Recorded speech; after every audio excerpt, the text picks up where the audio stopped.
أهلا بيكم.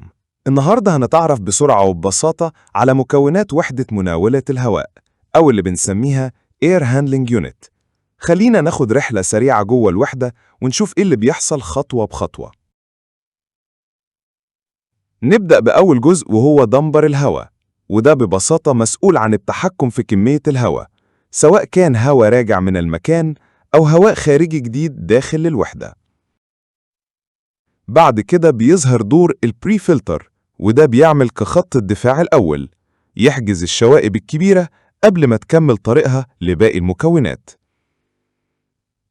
نيجي بعده على الباك فلتر، وده مستوى أعمق من التنقية، لأنه بيقدر يحجز الشوائب الدقيقة والصغيرة عشان نوصل لهواء أنظف.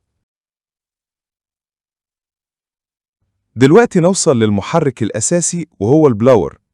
البلاور مهمته إنه يسحب الهواء ويدفعه بقوة في خط الإمداد علشان يوصل الهواء المتجدد والأنقى لكل الأجزاء اللي جاية بعد كده.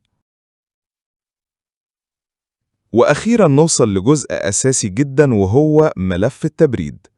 الملف ده عبارة عن مجموعة من المواسير اللي بيمر فيها ماء بارد، ولما الهواء يعدي عليها بيتبرد، وبواسطة البلاور يدفع الهواء البارد في خط الإمداد علشان يوصل للمكان اللي محتاجين تبريده. وبكده نكون اتعرفنا على رحلة الهواء جوه وحدة مناولة الهواء Air Handling Unit.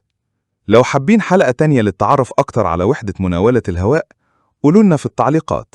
خلصنا الفيديو بتاع النهاردة. بشكركم من قلبي على وقتكم ومتابعتكم، وأتمنى أكون وفقت في توصيل المعلومة. مستني رأيكم في الكومنتات سواء بالنقد أو الاستفسار عن أي شيء، ووعد مني القادم هيكون أحسن وأقوى في مجال التبريد والتكييف.